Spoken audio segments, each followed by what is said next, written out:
This is William Kipchirchir Samoei Arap Ruto. He is the current president of Kenya and the fifth head of state since independence in 1963. Since coming into office in 2022, his government has been under constant criticism from the public. This is because he has failed to fulfill most of his campaign promises. According to independent trackers, William Ruto's Kenya Kwanza government has fully completed 26 out of the 243 campaign promises. 148 are ongoing, 40 have been broken, 15 have not yet been started, 10 have stalled, and 4 have been modified. As a result, majority of Kenyans have been expressing their detest of the Ruto administration, either by social media posts or by street protests. The most infamous protests were the 2024 finance bill demonstrations, where more than 60 people, majority the young, were killed by security forces. As president, Ruto has been on the receiving end of most of the outrage. Consequently, Kenyans have been giving him nicknames that sync with his character traits. As of 2026, Ruto has a total of 12 monikers, way more than the 4 previous presidents combined. Let us look at all his nicknames and their meanings. Before Ruto became president in 2022, he served as deputy president in the government of Uhuru Kenyatta for 9 years.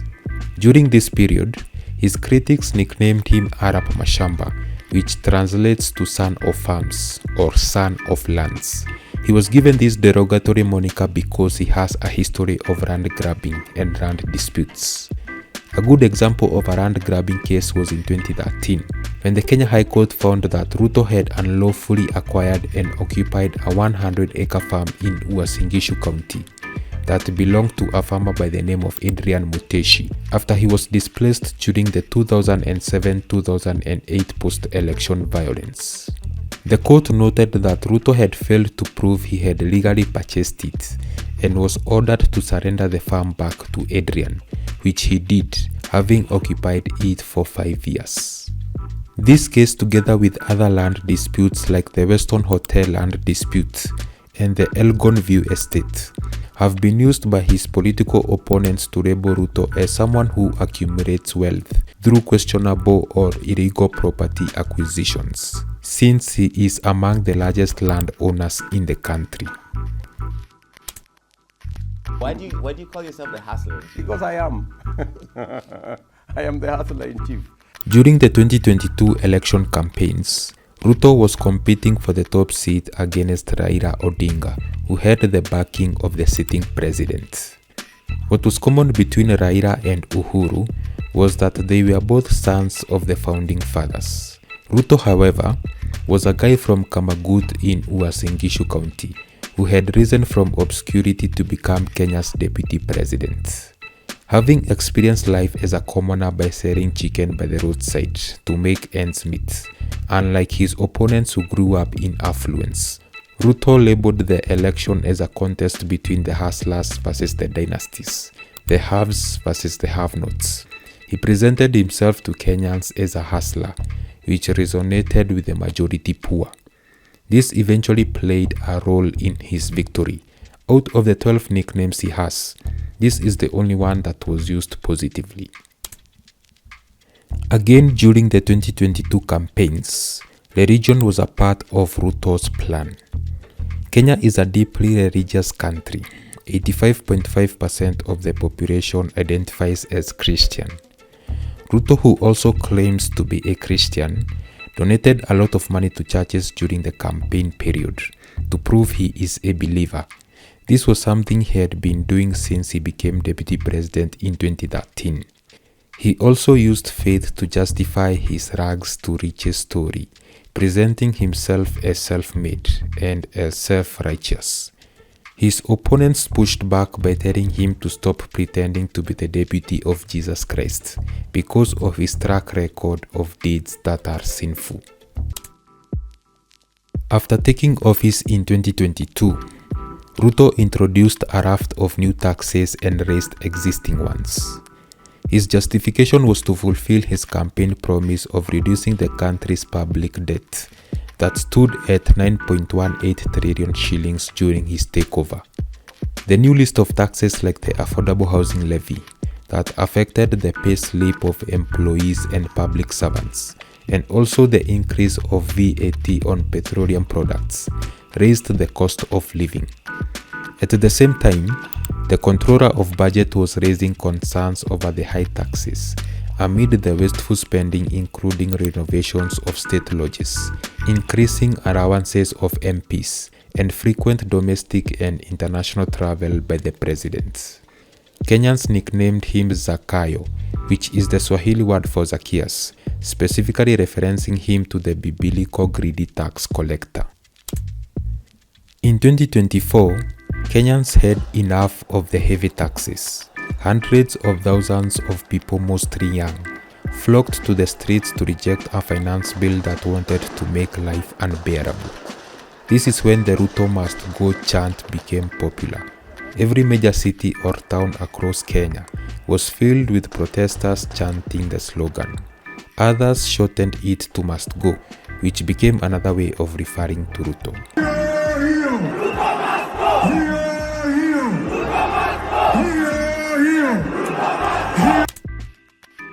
Ground hapa Ukambani inasema nini? Ate ground inasemaje? Ate ground inasemaje? 2 months after the deadly protests, the then Deputy President Rigathi Gachagua was impeached by Parliament due to a severe political fallout with President Ruto, which culminated in the Senate finding him guilty of undermining the president and gross constitutional violations. Gachagua perceived the impeachment as an act of betrayal, having invested an estimated 2 billion shillings of his own money to get Ruto elected. After he was ousted from government, Gachagua hit the campaign trail very fast to win supporters and campaign against the Ruto administration. He invented and popularized the wantam slogan that phonetically stands for wantam, pledging to Kenyans that he will avenge the betrayal by making sure Ruto serves only one term.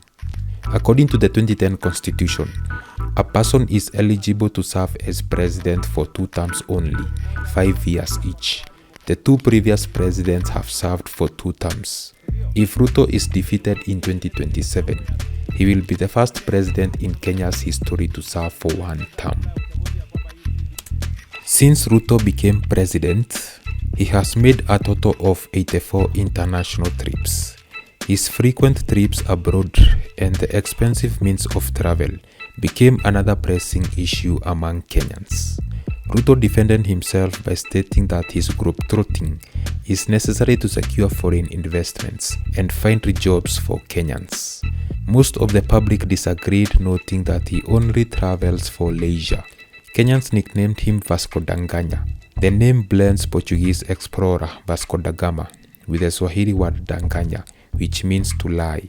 It critiques his dishonesty and his travel habits.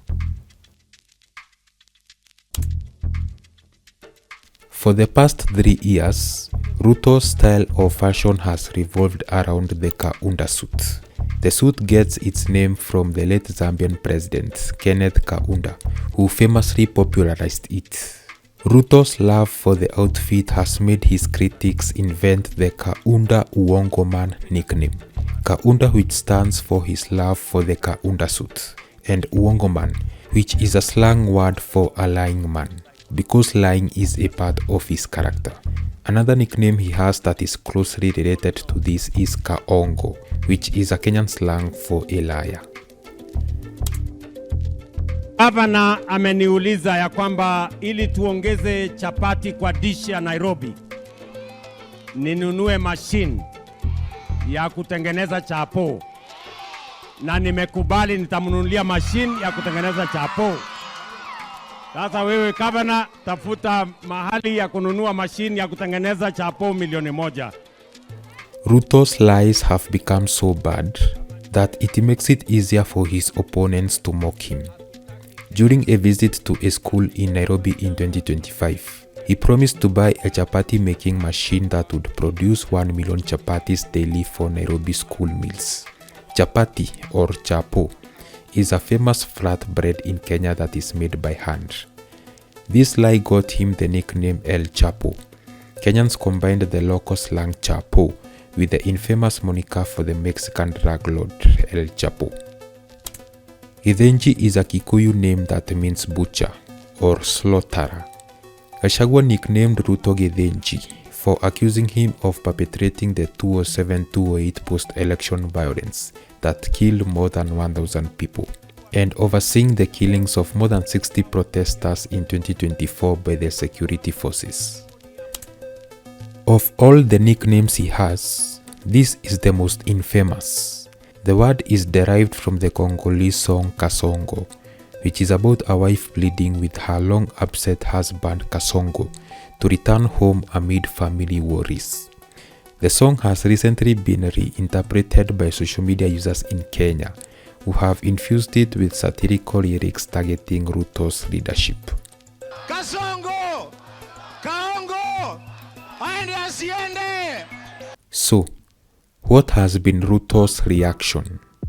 According to his public statements, he has been brushing off the name-calling by telling his critics they have nothing meaningful to do with their time, and saying that the monikers don't affect him. He has even been seen dancing to the Kasongo tune in public to drive his point home. Despite his theatrics, Kenyans are not convinced that he likes the monikers, especially when he jokingly stated in a rally that the public will kill him with the many nicknames. Sasa niwaulize nyinyi, si nyinyi mutaniua na majina? Sasa mimi nataka niwaulize, mulianza huko mukasema hustler, alafu mukasema survivor, sasa mukaenda ingine zakayo, sasa nasikia mumefika kasongo. Sasa hii majina mutaongeza mpaka itafika ngapi? When compared with the previous presidents, Ruto is the only one that has been subjected to a lot of mockery. Jomo Kenyatta was famously referred to as Mzee, a respectable Swahili word for a wise old man. Despite being a dictator, Moi was popularly known as Nyayo, meaning footsteps in Swahili. He adopted it early in his presidency to signify that he was following in the footsteps of Kenyatta. Kibaki was the first one to be publicly mocked. He was infamously known as General Keguoya, meaning a cowardly general, because of his reluctance to aggressively push for multi-party democracy during the single-party era of President Moi. Uhuru Kenyatta was known as Uhunye, a casual urban slang short form variation of his first name. On Twitter, he was known as Jaden, a reference to a pampered or cool kid, because he grew up in affluence and never tasted poverty. He was also known as Wamashati for his love of print shirts. The reason as to why Ruto has so many nicknames is because his public image has undergone a dramatic transformation, making Kenyans to constantly invent new titles that reflect their shifting political sentiments. While he initially used endearing self-made monikers to build a populist brand, growing public disillusionment with his policies has caused Kenyans to churn out increasingly satirical and critical labels.